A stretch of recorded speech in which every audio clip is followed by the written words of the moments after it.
very much for hanging in there with us. And now we're going to move to our final panel of the day. And I'm going to, oh, by the way, I wanted to show the book.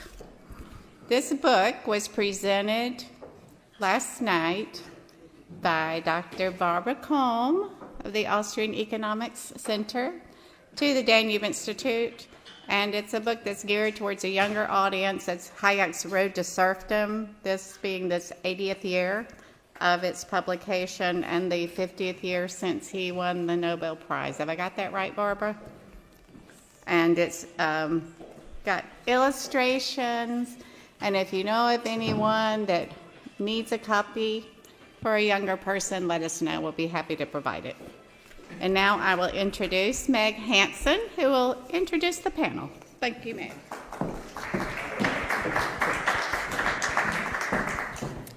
Good evening, ladies and gentlemen. My name is Meg Hansen. I'm a senior fellow in the Hungary Foundation's Budapest Fellowship Program and a visiting fellow at the Danube Institute. It is my honor to introduce the three distinguished speakers of our third and final panel, which will delve into utopian quests versus shoals of reality.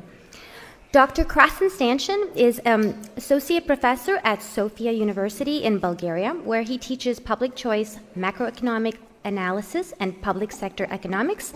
He is the founder and board chairman of the Institute of Market Economics, which is Bulgaria's first independent economic policy think tank. The second panelist, Mr. Andrew Stuttaford, is a writer, the editor of National Review's magazine column called Capital Matters, and a fellow at the National Review Institute. In addition to the National Review, his writings on political, economic, and cultural affairs have appeared in the Wall Street Journal, the New Criterion, the Weekly Standard, Standpoint, among others. And the third speaker, Dr. Alex Tokarev, who is originally from Bulgaria, is an associate professor in the Department of Economics and Philosophy at Northwood University in Michigan, United States. He is the founder and faculty advisor of Northwood's annual student-led Freedom Week and director of Northwood University's 45th Freedom Seminar. I would like to invite Dr. Stančić to please address us. Thank you. Does this work? Yes. Thank you to all our three panelists for delivering very thought-provoking presentations on relevant, pressing issues, but that are also diverse. So in thinking about what factors are in common between the three presentations, the first thing that came to my mind was Donald Trump. He is a member of the generation which is known as the Boomer generation, of course older than 68, but an important consequential generation that is still running, and my generation of millennials would argue still ruining the United States. And he, as a presidential candidate, came to power, grabbed national attention and came to power by focusing on two issues: China, for its unfair trade policies, and China is also number one in various green energy technologies.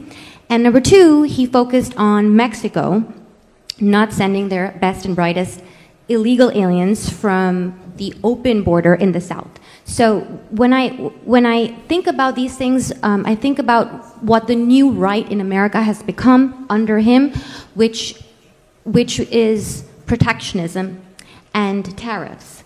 Now, interestingly, just this week, the left-wing Biden administration slapped new tariffs on China, including 100% tariffs on electric vehicles. And so it seems that both the American left and the American right believe that what the concept of security nationalism, this justifies sweeping new protectionist policies in trade and as an industrial policy. This is open to all of you. Anybody can answer. Could you tell me or tell us why are they wrong?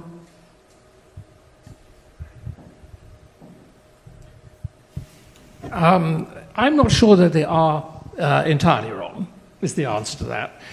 It's not the answer to that, but that's my first comment. I think that China is firstly, we have to be aware, before I even say this, that the concept of tariffs to protect national security is a infamously abused thing. And I think that we also have to be realistic about China. It is the first substantial threat to the U.S. since the Gorbachev years, towards the tail end of the Gorbachev years. And in many ways, it is a more formidable opponent, certainly than the later Soviet years. It is sometimes characterized as a communist country. The fact that its ruling party is called the Communist Party may partly explain that. I think it's better seen as a fascist/corporatist model, and it is technologically sophisticated in a way that the Soviet Union was not.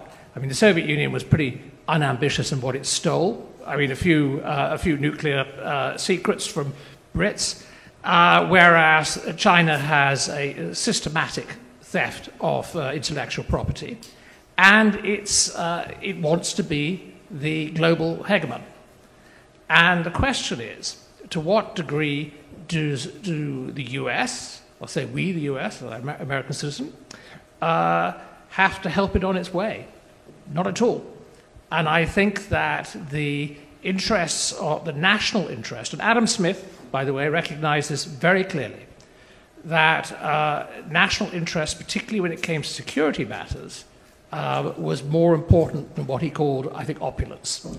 And so, although I'm a great free trader, I think that there is an exception when it comes to China. I don't think it should be taken too far. But with EVs, my particular obsession, the 100%, at the moment there are no American EVs, there are no Chinese EVs in America. Volvo, which is actually owned by the Chinese, does have a small model, but that's it. And BYD is building facilities in Mexico, and there's a controversy as to how much they can take advantage of things, how Chinese will they be defined as. But I think that the market for EVs is a false market. It's an utterly false market. It would not. I put Tesla to one side. Good for them. They found a niche. I've got friends who've got Teslas, and that's great. That's free enterprise doing what it should do. No problems with that at all. But a market, a distorted market. Do I care too much if we add another distortion to the pile? No. What I would say, my preferred solution, is scrap the tariffs or the future tariffs. It's already 27.5%, not 25%, people say, but that's 27.5% on imported Chinese EVs. Take it down to zero, and at the same time, scrap all subsidies, scrap all carrots and all sticks for EVs. And so let the consumer decide. And I think the consumer will decide. These things aren't very good as a general runabout car, particularly if you live in a city, and let the market decide. Now, almost anything is better than what we have right now in the United States, in the White House. And I would agree with the quote from Adam Smith about opulence and national interests to a certain extent. And in the context of the presentation I gave, there is a difference between wealth and well-being.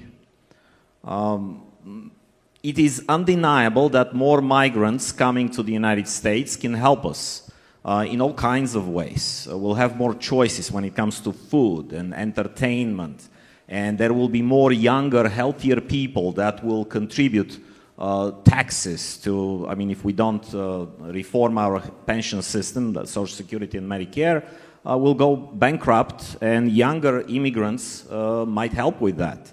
But just because we can extract financial benefits from the presence of people who don't share our values doesn't mean that we are automatically to be considered better off. Okay? In my case, I prefer to stay in a small rural area of the United States instead of moving to one of those so-called sanctuary cities, New York City, Chicago, or LA, or San Francisco, one of those crazy places. Well, I just don't want to have those kinds of neighbors. Even if my salary in a university in those cities might be double, triple, I don't care. I would rather have a good life. A good life is not necessarily one that has a lot of money in it. Okay? Having good people around you is very important. Very interesting point that you talk about. Can I add something? Because it was the three of us. 3 quick points about China. China's system is very simple. You have 1-something billion population, and you have 85,000 who are stealing from them. And they have preserved the monopoly of stealing through this, whatever, 85,000. These are the members of the Communist Party, the Politburo, and that sort of stuff. Number 2, about the European Union. Whatever you regulate in the European Union, for example, smoking, tobacco, food, photovoltaics, whatever, wind, wind turbines and that sort of stuff. Everything is benefiting China. Why? Because the costs are going up.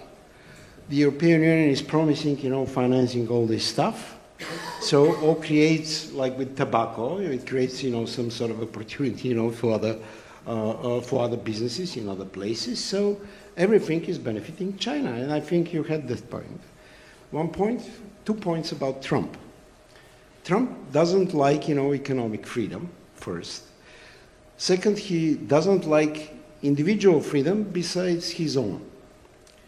And number 2, I don't think, the Trump administration would have been a good administration to determine whether a Mexican or Hispanic or Bulgarian coming, to the United States has the proper set of values. So when the government is determining sets of values, it's a recipe to disaster, and I know it by heart. That's very interesting because I can tie them all together now. Okay. Yes. Okay. Go ahead. Dr. Richard Rahn has a comment. Crossan and I have been good friends. I guess it's going on 30 years or more, whatever. I think you're a little bit wrong about Trump. Not that I'm a big Trump supporter, but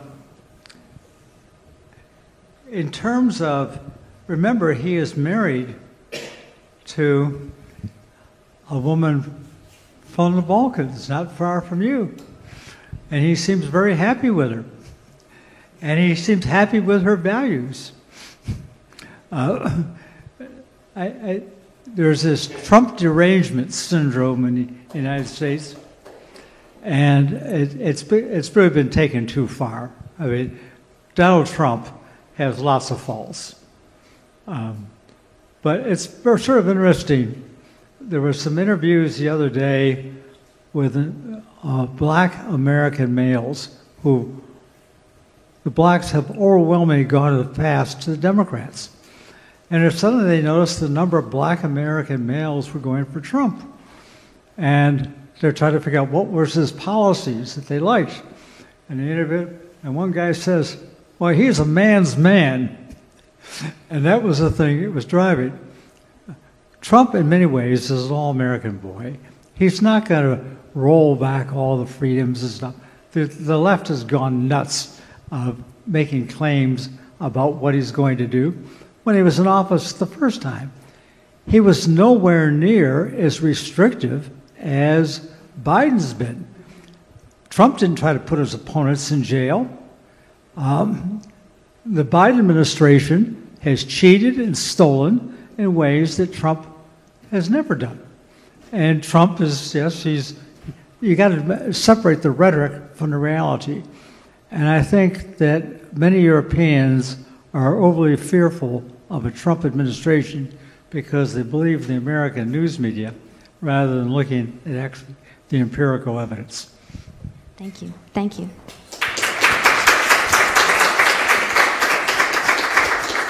I think about this point where we look at theory versus praxis.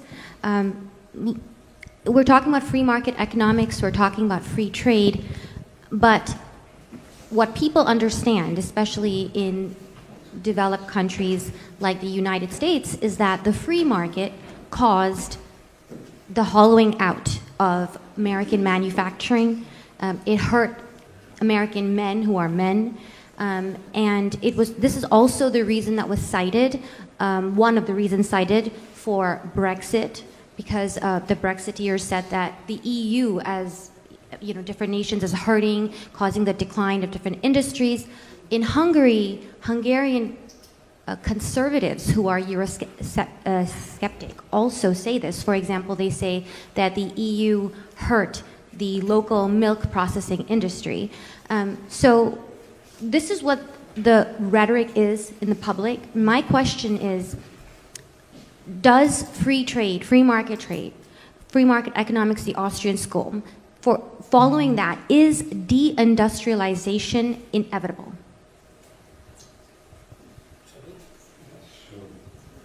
I mean, there is no evidence of deindustrialization. Of course, if I'm owner of, say, Mercedes or BMW, I would try, to produce some of the things, cheaper, and I will probably move a couple of factories, to China or Turkey or whatever. But that's not a feature of the European Union or any government policy here. I don't see any reason, for restricting free trade. If you take, the general figures, so the free trade or whatever, the trade as a percentage of GDP after the World War II was like 25%. Now it is, on average, for big countries, is about 70%. For smaller countries like Hungary, it's like 200% of GDP, or Bulgaria, it's like 150% of GDP. So, and it's very good, for Hungarians, for Bulgarians, or for Maltese, or whatever. Or for Luxembourgers, it's even better because it's 400% of GDP, the trade of Luxembourg. So, economy is always international. Whatever people trying to do with the economy, it's always international. And it has been international even under communism. I mean, look at Hungary. So, why it was called the happiest barrack of the Soviet camp? Why? Because, people were producing something everybody was eager to buy. Be this Tokai wine, or canned food, or cucumbers sent to Soviet Union, there was something like free trade. Of course, it was not very much free trade, to smuggle jeans to the Soviet Union. But eventually I was buying, as a student, I was buying $1 at 25 cents, from Finns who could not spend their dollars in the Soviet Union.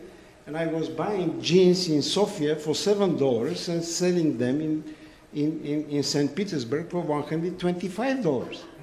So,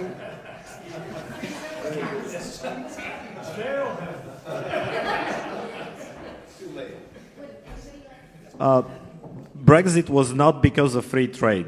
The British didn't vote to get out because they had the freedom to do whatever they wanted within the Union. They were restricted.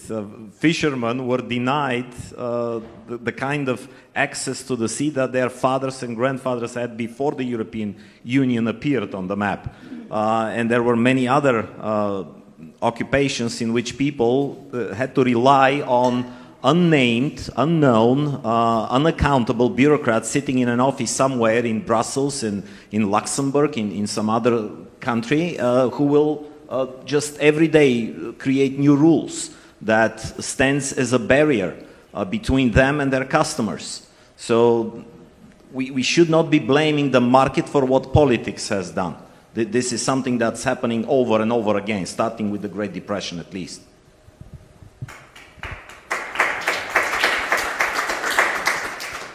Yeah, I mean, Brexit. There were a lot of strands of the. I was in favour of Brexit, but I wanted the EFTA, the so-called Norway model, and wrote about it constantly, and was, of course, naturally ignored. But I think there were a lot of issues of sovereignty and things like that. But to go back to your interesting point about globalization and employment in areas hollowed out. There is a very lively, again, I know more about the US in this respect than Europe. There is a very lively controversy about this. There are certainly people who will say that in the Midwest in particular, that the Chinese were responsible, well, the Chinese exports were responsible for the hollowing out. But there is also the fact of automation. And automation is the ghost of the feast. Because if you look at American manufacturing production, it is up, and it is up very high. But the reason is because the machines do it extremely well. So what are we going to do? Are we going to say no machines? And if you say no machines, you then get the broken-backed British model, which has been hopeless, by the way, since the Cameron government, which is that you import vast numbers of people, and no one invests in machinery, and so what you get is GDP goes up, the small island is filled to the gills with their houses being bought, and per capita GDP, which is the only real number that counts, does really, really badly. Cameron mishandled the economy, they all did. And don't think that's any forgiveness of Tony Blair, by the way, because it's absolutely not. So I think the globalization point is overstated a little bit. There is an element, there's no doubt, and if you look at certain things such as carpets in Georgia, which I happen to know about for bizarre reasons, it's absolutely true. But we also have to ask, what is the alternative? And we also have to say, it is the ghost of the feast, and the ghost is going to get one hell of a lot louder, noisier, and more frightening, because I don't know about AI, but as automation goes up the career ladder, and you automate away the jobs of lawyers, you see it also with... Why is the media so left-wing? Well, one of the reasons is that the profession has been degraded over the last 40 or 50 years, so they feel like outsiders now. Who starts revolutions? It's not the peasants. It's never. It's the underemployed intellectual. Lenin never held a job. He just idles away in coffee shops for 50 years, which is why he died of a stroke and the horror of actually having had a job. So the people who start the revolutions are the unemployed intellectuals, or underemployed, and we are going to have a lot of them.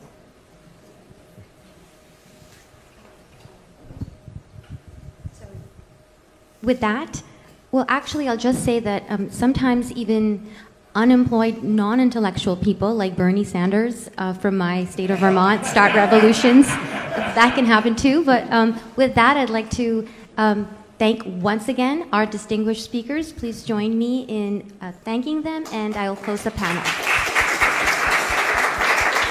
And now Melissa will give the closing remarks.